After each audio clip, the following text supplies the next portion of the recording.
Olá, bom dia. Hoje é sexta-feira, dia 2 de julho. A gente vai mostrar nessa edição que o dia foi movimentado ontem na CPI da pandemia, com o depoimento do PM, que afirma ser representante comercial de uma empresa que vendia vacinas. O ministro Marco Aurélio Mello se despediu ontem do Supremo Tribunal Federal. Ele vai se aposentar da corte. E a gente fala ainda da onda de frio aqui no Brasil e de calor no Canadá e nos Estados Unidos. Vamos começar com uma boa notícia relacionada a emprego. Pelo 5º mês seguido, o país abriu mais vagas de emprego do que fechou. Em maio, o saldo foi de 280 mil brasileiros com registro em carteira. O balanço do Cadastro Geral de Empregados e Desempregados, o CAGED, foi divulgado pelo Ministério da Economia. O resultado foi melhor do que a expectativa das consultorias, que apostavam num saldo positivo de 100 mil novos postos no mercado de trabalho. Mas apenas o setor de serviços gerou mais vagas do que era previsto nas 27 unidades da federação. São Paulo e Minas Gerais foram os estados com os melhores resultados, liderados pelo setor de serviços, seguidos pelo comércio, indústria, agricultura e construção. Como acontece todo mês, as empresas contratam e dispensam funcionários. Em maio, as admissões passaram de 1,5 milhão de empregados e as demissões foram de menos de 1,3 milhão. O resultado positivo foi de 280 mil trabalhadores que mantiveram o registro em carteira. O ministro da Economia, Paulo Guedes, comemorou o balanço, ao dizer que no mesmo mês do ano passado, o saldo de empregos foi negativo em mais de 370 mil vagas. Segundo o ministro, é um sinal de que a economia está se levantando. De acordo com o Ministério da Economia, o mercado este ano ainda sofre a influência do Programa Emergencial de Manutenção do Emprego e Renda, lançado pelo governo no ano passado. Isso porque os empregadores somente vão obter benefícios do programa que permite a redução de renda e jornada de salário, se concordarem em manter o funcionário registrado durante o mesmo tempo em que os trabalhadores receberam menos. O presidente da República, Jair Bolsonaro, sancionou a lei que estabelece regras para facilitar o acesso ao crédito durante a pandemia. A norma foi publicada no Diário Oficial. A lei dispensa os bancos públicos e privados de exigirem documentos de regularidade fiscal na hora do cliente contratar ou renegociar empréstimo até o dia 31 de dezembro de 2021. O comércio exterior do Brasil teve o melhor resultado da história no primeiro semestre. O saldo positivo da balança comercial foi de 37 bilhões e meio de dólares, puxado pelos produtos minerais, como minério de ferro, e agropecuários, com destaque para soja e café. Só em junho, a alta foi de 60%, motivo para o Ministério da Economia subir a previsão para a balança terminar o ano com um saldo positivo de 105 bilhões de dólares, ou R$500 bilhão, o dobro do ano passado. A CPI da pandemia ouviu ontem o depoimento do policial militar Luiz Paulo Dominguete. O representante da Davat Medical Supply reafirmou a denúncia de pedido de propina por um servidor do Ministério da Saúde, feita a reportagem da Folha de São Paulo. Segundo Dominguete, representando a Davat Medical, ele esteve em um jantar com o servidor do Ministério da Saúde, Roberto Dias, para vender vacinas da AstraZeneca e houve pedido de propina. O pedido dessa majoração foi exclusivamente do senhor Roberto Dias. Qual era a proposta de propina? Qual era o valor?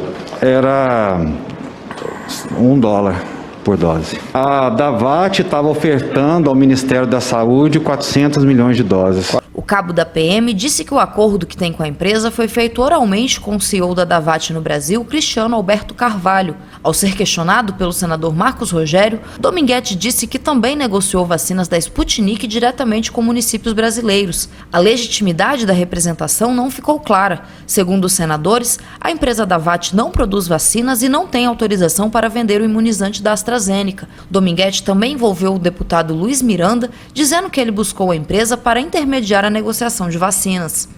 O Luiz Miranda procurou o senhor? Procurou a Davat, se eu não me engano, o Cristiano, inclusive tentando negociar a aquisição de compra de vacinas. O Cristiano me relatava que volta e meia tinha parlamentares, eu não sei quem, procurando, e que mais o que o incomodava era o deputado Luiz Miranda, mais insistente com a compra e intermediação de vacinas. Em seguida, apresentou um áudio com a voz de Miranda.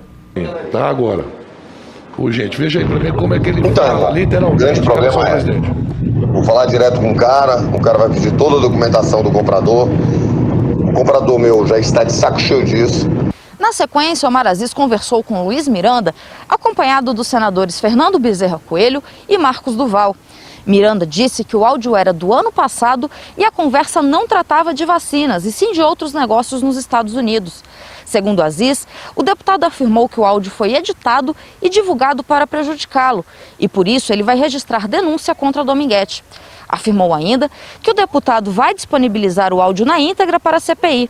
O policial disse que recebeu o áudio do CEO da Davat e que não sabia o contexto ou a data da mensagem.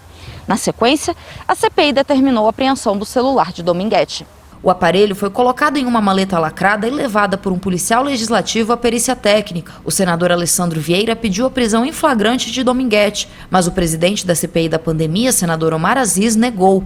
A senadora Simone Tebet inquiriu Dominguete, questionando por que o policial não prendeu em flagrante o agente público que ofereceu propina.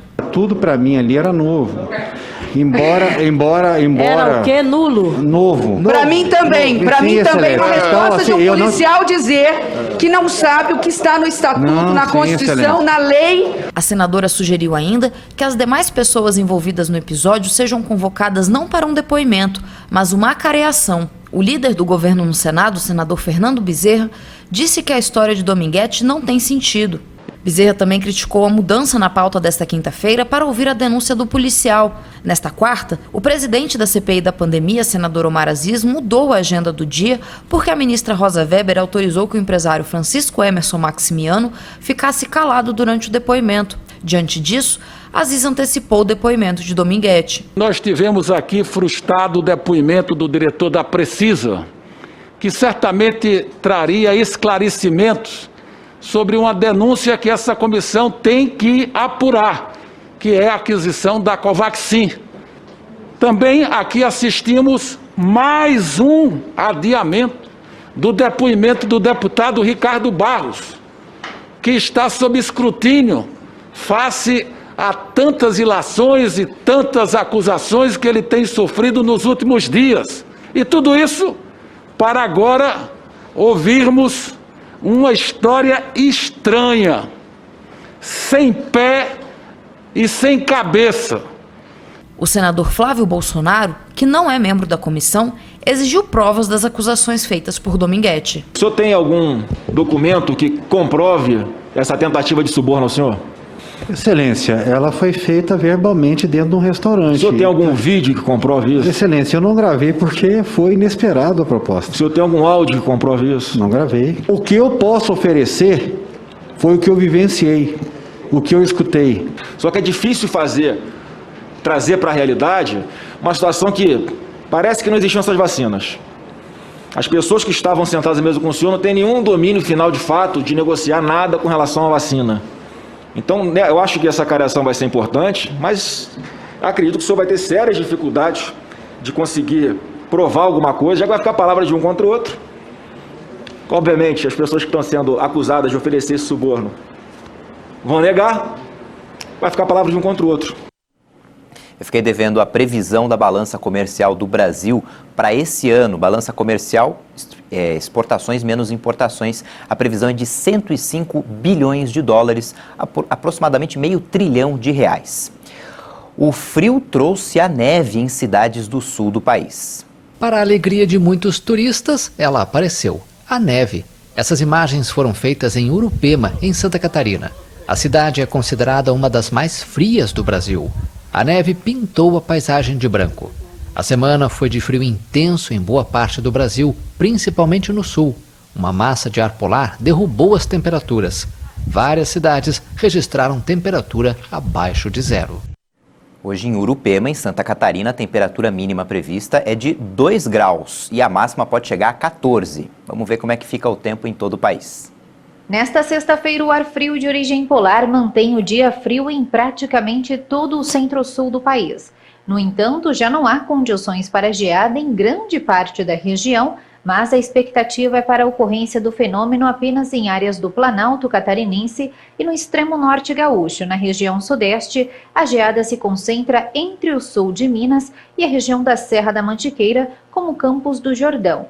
O céu vai permanecer limpo e sem chuva em toda a região sul do país, em praticamente todo o sudeste e na região centro-oeste. A umidade permanece elevada na região de Vitória, por isso muitas nuvens se formam, mas não chove. Dia de sol e tempo firme, com calor à tarde, desde áreas do interior da região nordeste até áreas dos estados do Tocantins, Acre, Rondônia e sul do Amazonas. Na região nordeste, a chuva continua concentrada na costa leste, com forte intensidade, especialmente entre a região de Salvador e de Recife. Já na região de Natal, a previsão é de pancadas de chuva muito isoladas e sem risco de temporais. A chuva também deve se concentrar no fim do dia no extremo norte do Brasil, mas sobre a capital Boa Vista, alguns temporais já acontecem pela manhã.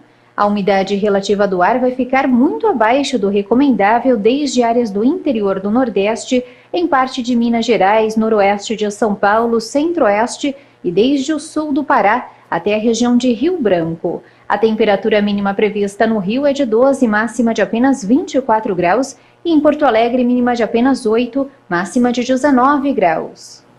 O Canadá registrou nos últimos dias as temperaturas mais altas da história e os Estados Unidos também estão enfrentando uma onda de calor sem precedentes e a pior seca em 20 anos. Centenas de pessoas morreram nos dois países.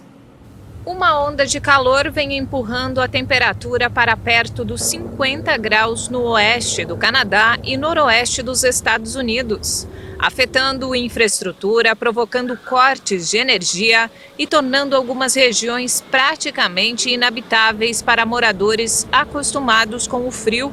Na Colômbia Britânica, no Canadá, houve 486 mortes inesperadas entre sexta e terça-feira, cerca de 320 a mais do que a média para um período de 5 dias. No noroeste dos Estados Unidos, cerca de 50 pessoas morreram no estado norte-americano do Oregon.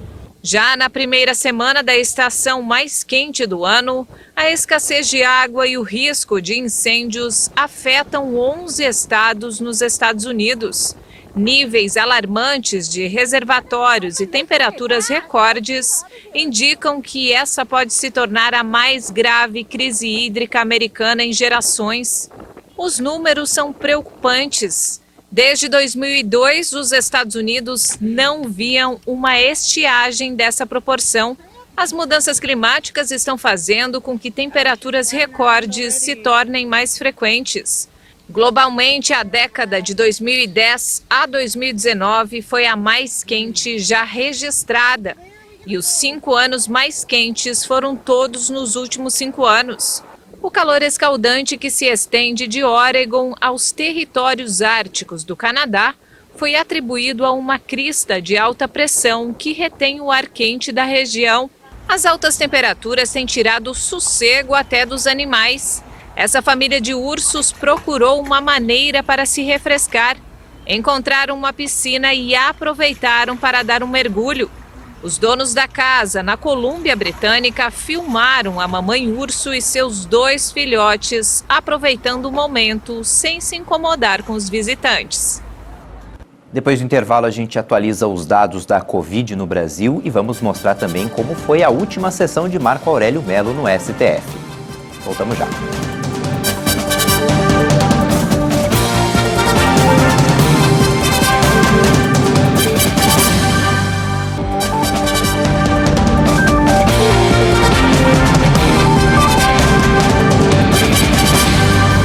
Os nascidos em fevereiro que receberam a terceira parcela do auxílio emergencial já podem sacar o dinheiro e fazer transferências a partir de hoje. A 4ª parcela do auxílio para esse grupo vai ser depositada em conta no dia 17 de agosto. O Brasil ultrapassou 520 mil vítimas da Covid-19. Apesar das mortes diárias passarem de 2.000, a média móvel de casos é a menor desde fevereiro. O Brasil confirmou mais 2.029 mortes pelo novo coronavírus de um dia para o outro. Com isso, o total subiu para 520.095 vítimas. Também em 24 horas foram registrados mais 65.163 novos casos. Os diagnósticos por Covid já chegam a mais de 18.622.000. O Ministério da Saúde informou que a média móvel de mortes é de 1.565 vítimas diárias. Esse número é 24% menor do que há 14 dias e aponta, portanto, tendência de queda. Já a curva de novos casos acentuou a queda e está em 54.117, de acordo com os números oficiais. É o menor número desde 27 de fevereiro, quando chegou a 54.076 confirmações diárias. Mais uma vez, nenhum estado brasileiro apresentou tendência de alta nas mortes. 10 estados registraram estabilidade: Alagoas, Amazonas, Espírito Santo, Maranhão, Mato Grosso, Piauí, Roraima, Santa Catarina, São Paulo e Tocantins. E em queda estão 17 unidades da federação: Acre, Amapá, Bahia, Ceará, Distrito Federal, Goiás, Mato Grosso do Sul, Minas Gerais, Pará, Paraíba, Paraná, Pernambuco, Rio de Janeiro, Rio Grande do Norte, Rio Grande do Sul, Rondônia e Sergipe. Mais de 102.560.000 doses de vacinas contra a Covid foram aplicadas no Brasil. Os estados que mais vacinaram a população proporcionalmente são São Paulo, Mato Grosso do Sul e Rio Grande do Sul. De acordo com o Ministério da Saúde e as secretarias estaduais de saúde, mais de 75.612.000 brasileiros tomaram a primeira dose, o que equivale a 35,7% da população. Quase 27 milhões de pessoas, ou 12,7% da população, receberam a segunda dose ou a dose única. De um dia para o outro, foram aplicadas mais de 1.282.000 doses das vacinas administradas no país. O ministro Marco Aurélio Mello, do Supremo Tribunal Federal, participou de uma sessão pela última vez como membro da Corte. A aposentadoria obrigatória está marcada para 12 de julho, quando ele completa 75 anos de idade. Em sessão extraordinária, a última do recesso de meio do ano, os demais colegas de Supremo prestaram homenagem ao decano, que ocupou uma cadeira na Corte por 31 anos, tornando-se um dos mais longevos ministros da história. Como tem sido a praxe durante a pandemia, a sessão foi em formato misto, com a maior parte dos ministros em videoconferência. 4 deles, Luiz Fux, Alexandre de Moraes, Luiz Roberto Barroso e Dias Toffoli, participaram presencialmente do plenário. Discursando em nome dos colegas, Toffoli destacou o papel de divergência exercido por Marco Aurélio nos julgamentos em plenário, nos quais muitas vezes defendeu entendimentos inicialmente derrotados, mas que acabavam prevalecendo em julgamentos posteriores, algumas vezes anos depois. Tenho o privilégio de render tributo a um colega, mas também a um querido amigo e a um brasileiro que sintetiza, acima de tudo, a vocação para o serviço público em defesa do direito, da Constituição e da democracia. Entre os entendimentos de Marco Aurélio que ficaram vencidos em um primeiro momento, mas que depois se tornaram vencedores, está, por exemplo, a tese contrária ao cumprimento de pena após condenação em segunda instância. Após sucessivos julgamentos, a maioria do Supremo acabou por aderir à posição defendida por ele, de ser necessário aguardar todos os recursos possíveis, o chamado trânsito em julgado. O atual presidente do Supremo, o ministro Luiz Fux, ressaltou o bom humor do decano e brincou com os chavões pelos quais Marco Aurélio acabou por se tornar conhecido em suas declarações à imprensa. Que nos seus frutíferos 31 anos de Supremo Tribunal Federal, o ministro decano nos ensinou que, mesmo na presença de tempos estranhos, mesmo nas crises agudas ou de quadras alvissareiras, é preciso julgar com desassombro maior e observando a organicidade do direito. Marco Aurélio ingressou no STF em 13 de junho de 1990 e foi presidente da Corte entre 2001 e 2003. Neste período, por estar na linha sucessória, exerceu a presidência da República em 4 oportunidades. Numa delas, ele sancionou a lei que criou a TV Justiça em 2002. Desde então, os julgamentos no plenário passaram a ser transmitidos ao vivo. Ele também foi o presidente do Tribunal Superior Eleitoral 3 vezes, uma delas durante as eleições municipais de 1996, a primeira a ter sido realizada integralmente por meio das urnas eletrônicas. Por outro lado, recentemente foi um dos únicos ministros a ter se posicionado abertamente contra julgamentos por meio do plenário virtual, em que não há debate oral. Em seu discurso de despedida, Marco Aurélio não dispensou o tom irreverente e, ao rememorar toda a sua trajetória e os colegas com os quais conviveu, não deixou de alfinetar antipatias, como o ministro Gilmar Mendes, a quem disse ter tido convivência apenas judicante, e a ministra Carmen Lúcia, que chamou de mascarada. Desse adeus, eu tenho a certeza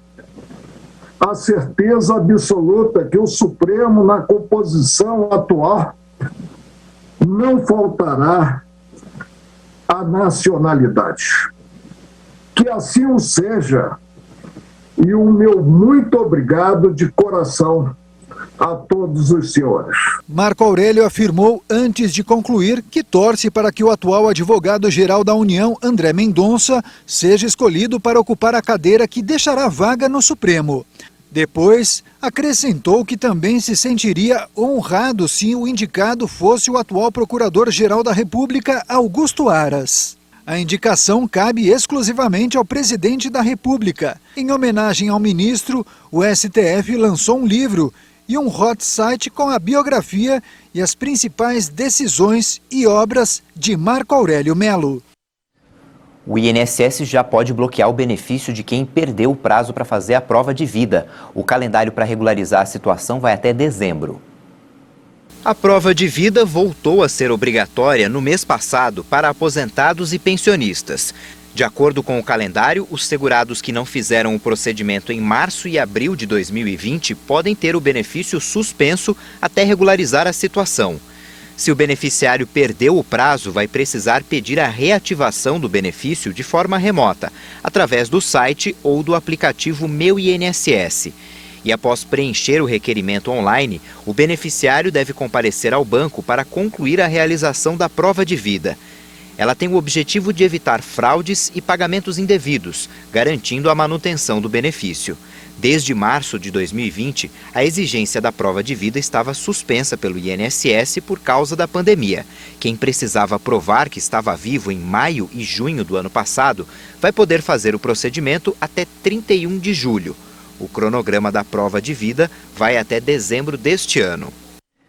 Vamos terminar falando de futebol. Jogando em Bragança Paulista, ontem o Red Bull Bragantino e o Ceará empataram em 0-0. Esse resultado mantém o Bragantino na liderança do Brasileirão com 18 pontos até aqui. Em Belo Horizonte teve goleada. O Atlético Mineiro venceu o Atlético Goianiense por 4-1. Os gols mineiros foram marcados todos por argentinos. O Matias Saratio anotou os 2 primeiros gols e o Nátio Fernandes fez os 2 últimos. O Galo é o 5º colocado com 13 pontos. Em Cuiabá, na Arena Pantanal, o Flamengo venceu o time da casa, o Cuiabá, por 2-0. Com a vitória, o rubro-negro chegou à 6ª posição com 12 pontos até aqui. Essa edição fica por aqui. Às 10 da manhã tem outras informações, 10 da manhã no horário de Brasília, e você pode rever nossas reportagens no YouTube. Tchau, bom dia e boa sexta-feira.